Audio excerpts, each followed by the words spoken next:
séance du cours supérieur d'oncologie thoracique. Je voudrais tout d'abord très sincèrement remercier les organisateurs de nous avoir permis d'assister à cette belle journée qui a été une réussite matinale. Et donc cette séance est réservée aux formes avancées du cancer bronchique dans la petite cellule. Je vais céder la parole tout de suite à ma collègue Dr Poussafara pour la première conférencière.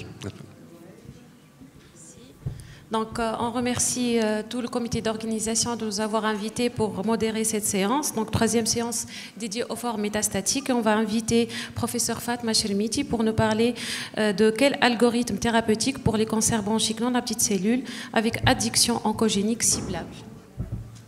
Merci Madame la Présidente. Donc, les formes de CBMPC métastatique avec addiction oncogénique ciblable, particulièrement les patients mutés EGFR et réarrangés ALK.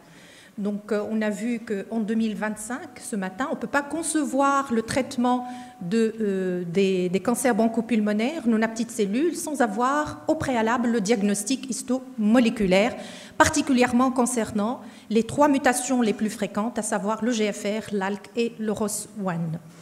Alors, et je rappelle également que le fait de trouver un taux d'expression de PD-L1 supérieur à 50% ne doit pas précipiter la prescription de l'immunothérapie avant de connaître le résultat de ces 3 addictions oncogéniques les plus importantes. Alors, et qu'on a vu également que la demande ou bien le diagnostic moléculaire concernant ces 3 anomalies moléculaires n'est pas strictement limité aux formes métastatiques, mais vous voyez qu'il s'étend particulièrement pour le GFR, l'ALK et le ROS1, notamment le GFR et l'ALK, pour les formes précoces et localement avancées afin d'optimiser le traitement périopératoire. En fait, l'enjeu majeur, c'est de raccourcir au maximum le délai d'obtention de ces résultats moléculaires avant d'entamer la première ligne de traitement afin d'être sûr qu'on a choisi le protocole le plus approprié à notre patient. Alors, ces patients EGFR et ALK ne sont pas quand même aussi rares que ça, constituent à peu près 10% des CBMPC pour le GFR, 3 à 7% pour la population générale pour l'ALK. C'est essentiellement des adénocarcinomes avec une caractéristique principale, c'est la fréquence des métastases cérébrales au moment du diagnostic et surtout à la rechute, particulièrement pour les patients réarrangés ALK, ce qui va conditionner non seulement le pronostic, mais également le traitement. Alors, commençons par les mutations de l'EGFR, c'est ce qui est encerclé en bas ici. Donc, il y a plusieurs types de mutations, mais on va s'intéresser principalement aux mutations dites communes. C'est ce qui est en orange ici. Donc, puisque ça représente environ 80 voire 90% des anomalies moléculaires de type qui touchent le GFR, c'est principalement la délétion au niveau de l'exon 19 et la mutation ponctuelle L858R sur l'exon 21. Mais il y a d'autres anomalies dites rares, des altérations complexes, des mutations ponctuelles ou même des co-mutations qui touchent 2 oncogènes à la fois. C'est important de connaître ces anomalies moléculaires. Pourquoi? Regardons ici celles en bleu qui touchent l'exon 19 et 21. Elles sont sensibles aux 3 générations de TKI de l'EGFR. Par contre, celles au niveau de l'exon 20, 18 en vert et 20 en rouge, vous voyez, elles sont moins sensibles, voire même résistantes. Donc, c'est la variabilité de l'efficacité des TKI de l'EGFR, mais également, ça rend compte de l'émergence des clones résistants au fur et à mesure du traitement. Alors, quel est le principe de traitement de ces patients mutés EGFR? C'est une fois on a identifié l'anomalie moléculaire, on va mettre une première génération anti-EGFR, à la progression une autre génération, ainsi de suite jusqu'à la énième génération.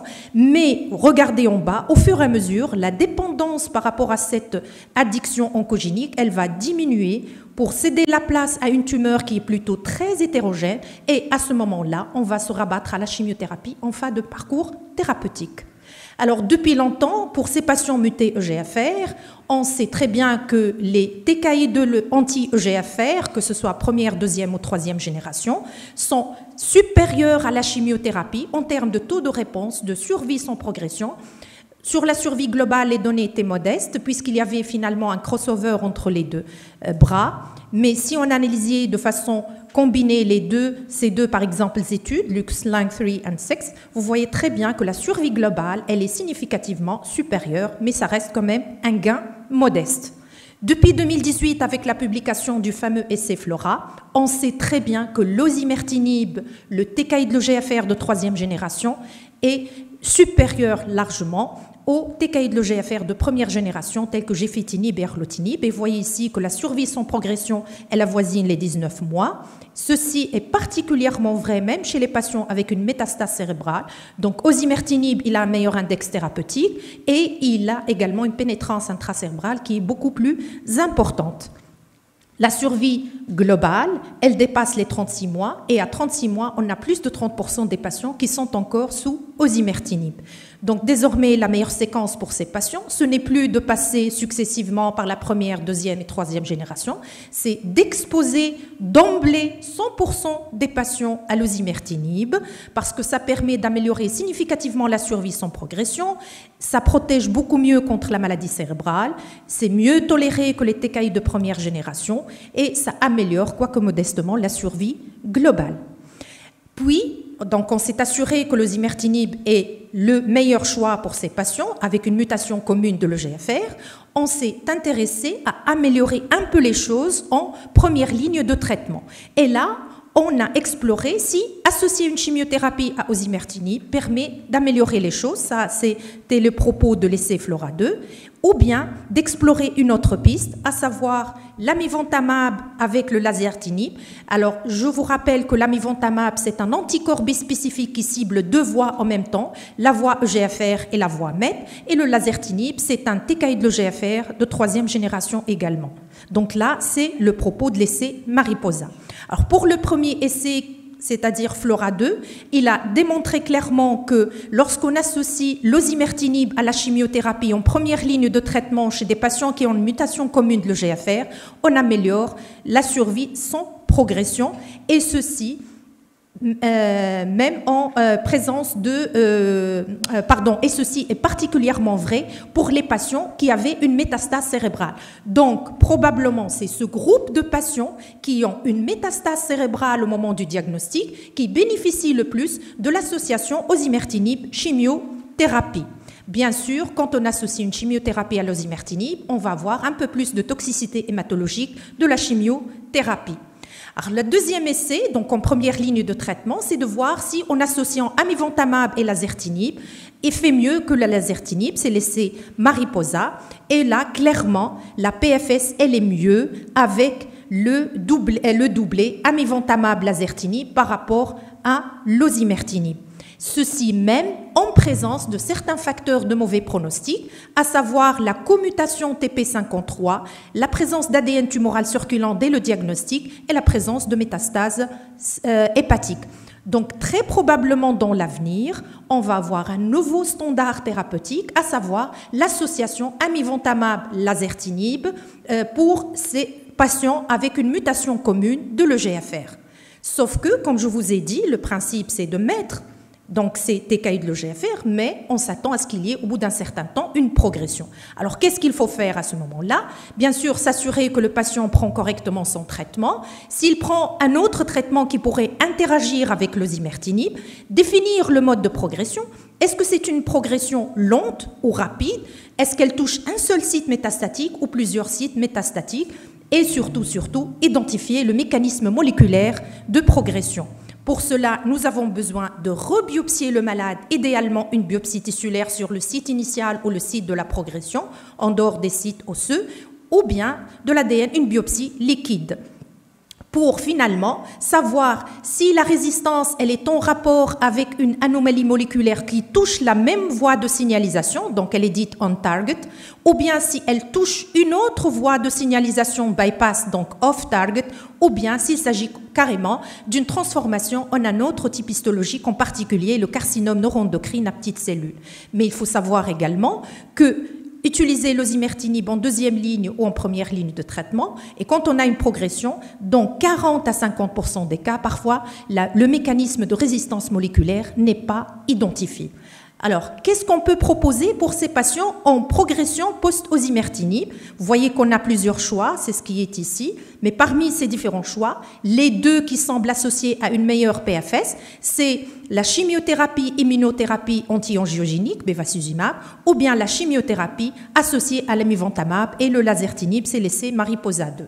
Alors, l'essai Mariposa 2, justement, il a randomisé des patients qui avaient, entre autres, une mutation commune de l'EGFR et qui sont en progression post-osimertinib à 3 bras. Un bras où il y avait un triplet, amivantamab, lazertinib, chimiothérapie, un bras chimiothérapie et un bras bithérapie, amivantamab, chimiothérapie. Je rappelle encore une fois que l'amivantamab, c'est un anticorps bispécifique ciblant le GFR et le MET, et le lazertinib, c'est un TKI de l'EGFR de 3e génération.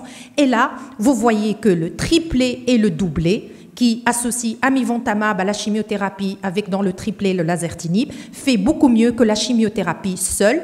Mais jusqu'à présent, tous les sous-groupes répondent, donc on n'arrive pas à identifier un sous-groupe qui répondrait mieux ou qui tire plus de bénéfices de cette bithérapie ou de cette trithérapie. Donc vous voyez, avec la bithérapie amivantamab chimiothérapie ou l'amivantamab lazertinib chimiothérapie en 2e ligne de traitement post-osimertinib, donc on a une meilleure PFS, une meilleure réponse objective, une meilleure durée de réponse et une meilleure réponse intracérébrale. Bien sûr, moyennant des toxicités pour la bithérapie et la trithérapie de grade 3 qui est plus importante. Alors maintenant, en cette situation de progression post-osimertinib, est-ce que l'immunothérapie a une place? Il y a pas mal d'essais, je développerai un seul, c'est le fameux essai Atlas, puisqu'il semble donner de bons résultats. Et c'est quoi cet essai? En fait, c'est des patients qui avaient, entre autres, une mutation de l'EGFR, mais une autre anomalie comme le réarrangement ALK. Donc, pour savoir, bien sûr, en progression post-thérapie ciblée, on les expose à l'association atezolizumab, bevacizumab, chimiothérapie à base de carboplatine paclitaxel versus chimiothérapie seule. Et regardez que immunothérapie, chimiothérapie anti-angiogénique, elle fait mieux en termes de réponse, 69,5% versus 40% pour la chimio seule, avec une PFS qui est différente pour l'association immunochimio anti-angiogénique sans effet majeur sur la survie globale. Donc, si on tient compte de tout ce que je viens de dire, voici en 2025, c'est ce qui est proposé comme standard thérapeutique pour les patients qui ont une mutation commune de l'EGFR. C'est exposer d'emblée, dès la première ligne de traitement, les patients à osimertinib. Mais vous voyez également qu'on vient apparaître ici comme possibilité, probablement dans un avenir très proche, un autre standard, c'est l'osimertinib chimiothérapie. On a dit que probablement c'est les patients qui avaient d'emblée des métastases cérébrales qui seraient plutôt, qui bénéficient le plus de cette association, ou bien lazertinib, amivantamab. Alors, en cas de progression, bien sûr, s'assurer que le patient prend convenablement son traitement, qu'il n'y a pas d'interaction médicamenteuse. S'il s'agit d'une oligoprogression, un seul site métastatique tout au plus 2, on peut continuer l'osimertinib et appliquer un traitement local sur le site de la progression. Sinon, si c'est une progression diffuse, identifier l'anomalie moléculaire. En présence, quelle que soit l'anomalie, on peut toujours proposer un doublet de platine, bevacizumab ou bien amivantamab chimiothérapie. En autre altération moléculaire, bien sûr, nous, on n'a pas cette possibilité des essais thérapeutiques. Sinon, chez nous, en post-osimertinib, très souvent, c'est une chimiothérapie, donc en 2e ligne. Si c'est une transformation en un CPC, c'est la chimiothérapie dédiée. La place de l'immunothérapie est encore en cours d'investigation. Alors ça, c'était pour les altérations communes qui, finalement, intéressent la majorité des patients. Mais maintenant, si on tombe sur une anomalie de l'exon 20 ou de l'exon 18, et vous voyez que ces anomalies, finalement, ne tirent aucun bénéfice des thérapies ciblées, en tout cas pour l'osimertinib et les TKI de première génération. Là, vous voyez que l'amivantamab, cet anticorps bispécifique, ou amivantamab carboplatine pemetrexed, permettent d'avoir des taux de réponse assez conséquents, 40%, 73%, avec des PFS qui vont de 8 mois à 11 mois, avec plein d'autres petites molécules qui sont encore à l'essai.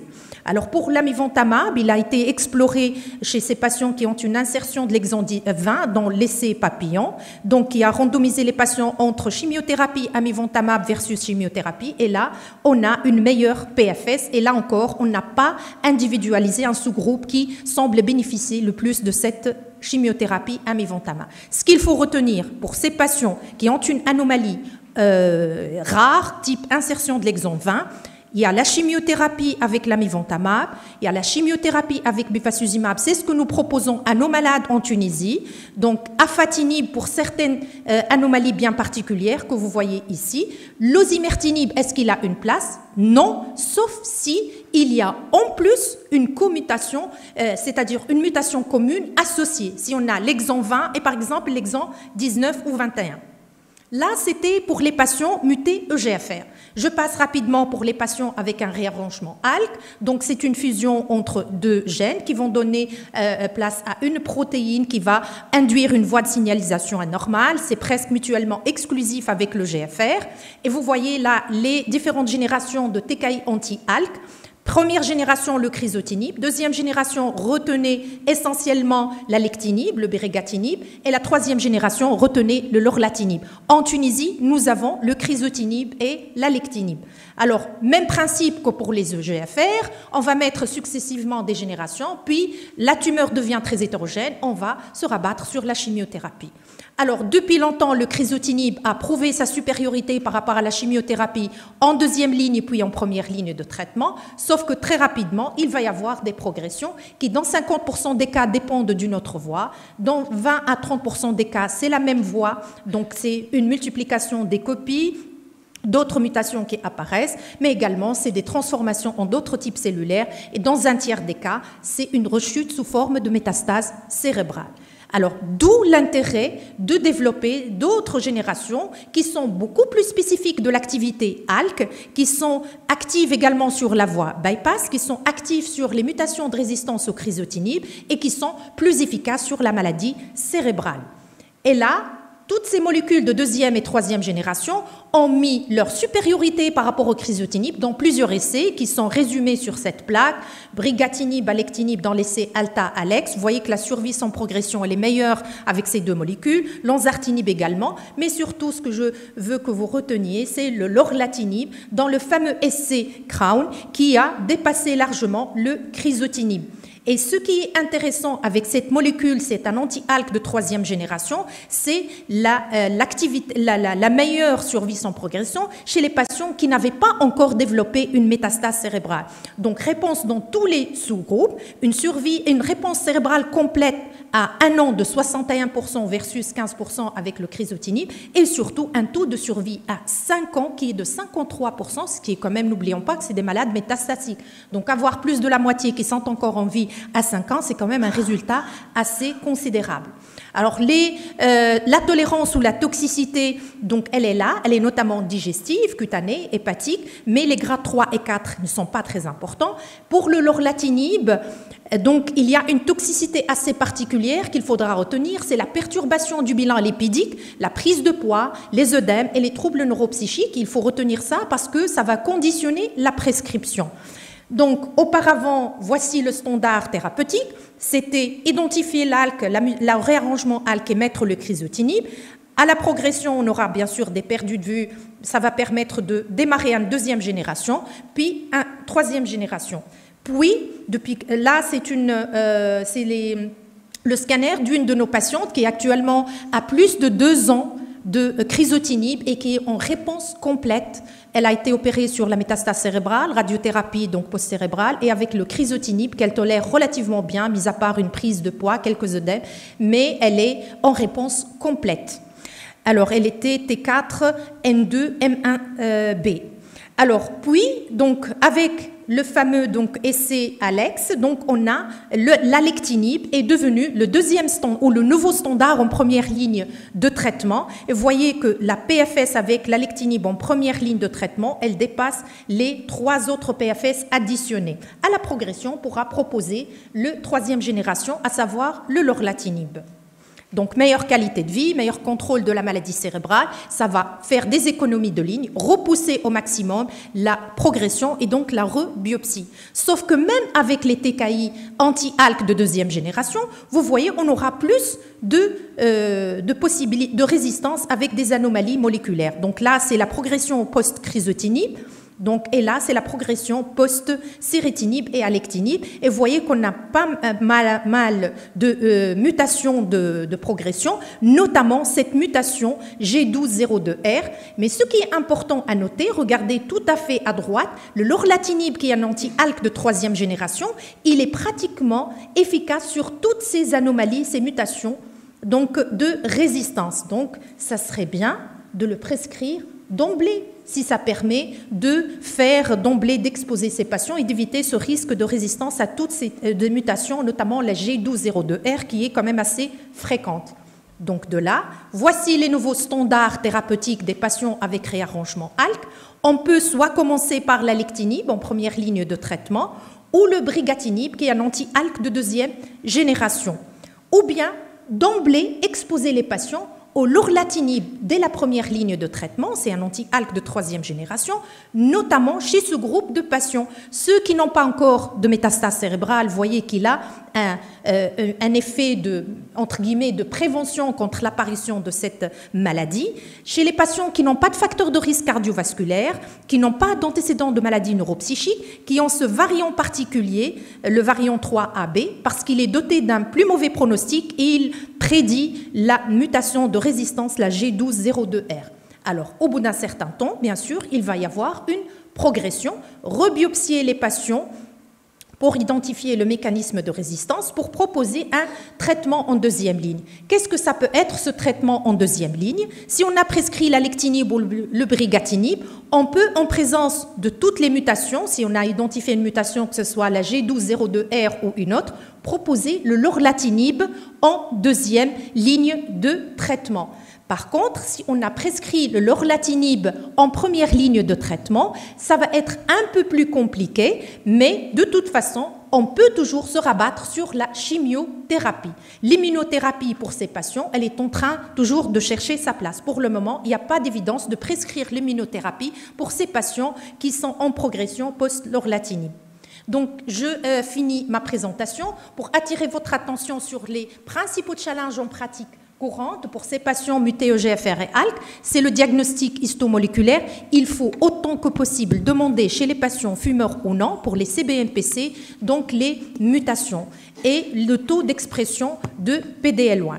Autant que possible, avoir ces résultats avant de démarrer la première ligne de traitement pour être sûr que c'est le meilleur choix de notre patient. Développer, pourquoi pas, des RCP moléculaires. Nous, à l'Ariana, on discute ces patients dans la RCP habituelle d'oncologie thoracique et surtout sensibiliser les pouvoirs publics et mettre de la pression pour améliorer la disponibilité de ces thérapies ciblées et de nouvelles générations en Tunisie pour que nos patients soient traités de la même manière qu'en Europe et en Amérique. Je vous remercie pour votre attention.